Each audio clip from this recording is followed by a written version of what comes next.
Hello, welcome, and thank you for your interest in teaching mathematics as one of the humanities. This course is such a treat, and I wanted to take a minute to tell you more about it, show you what's happening under the hood, so you can make a better decision about if this is going to support you in your teaching practice.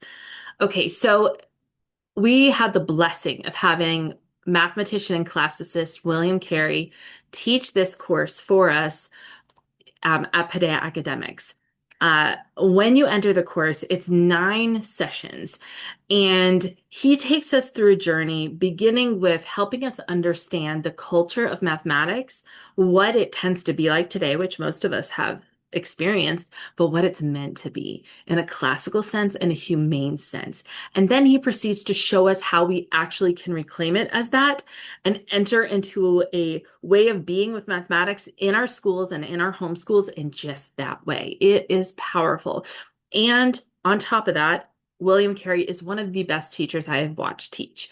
I've said many times the number one teacher training thing that I have done that has helped my practice is watch good teachers. And watching William teach has been so instructive to me. He's excellent. He takes the rest of the course to one, then look at the modes that mathematics takes as truth perception. So mathematics is one of the liberal arts, and it is an art of truth perception. In sessions 2, he helps us understand how that's the case, why that's the case, and he teaches us with each session, we hands-on work through together a mathematical problem or concept. In session 2, it's the Pythagorean theorem. In session 3, he teaches us how to lead a mathematical discussion. And let me tell you, the principles I learned here and the handouts he gave us, I have applied in all of my classroom discussions, whether it's math or literature or history. Powerful lesson and very instructive. Session 4 is all about Q&A. And then session 5 and 6, he helps us enter the world of both arithmetic and geometry, which are the first two of the mathematical liberal arts.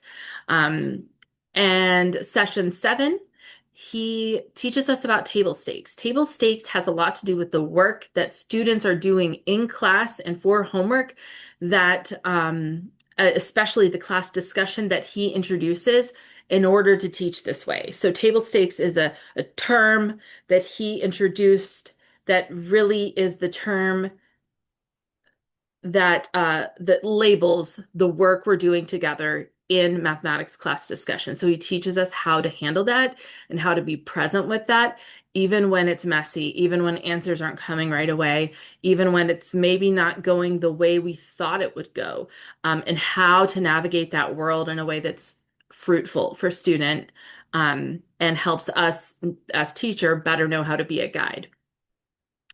Um, then he helps us understand how to read mathematics. So one of the things we value as classical educators is reading the classics. So he introduces us to the classics of mathematics and how to read them and how to engage with them. Um, I believe we were reading Euclid during that session. And then session 9, he goes even deeper into some of the classics for mathematics and what we do with that. Within each session, you have downloads, the introduction and syllabus, of course, but then there's pre-readings, downloads we used in class, and then any other resources that he thought would be helpful for that particular topic, but there was no assignment attached. And then, of course, the video recording of the session.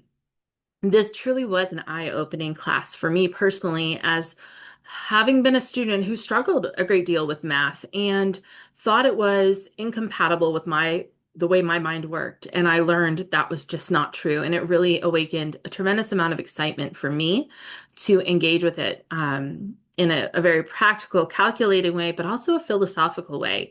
And that actually ended up being my entry point.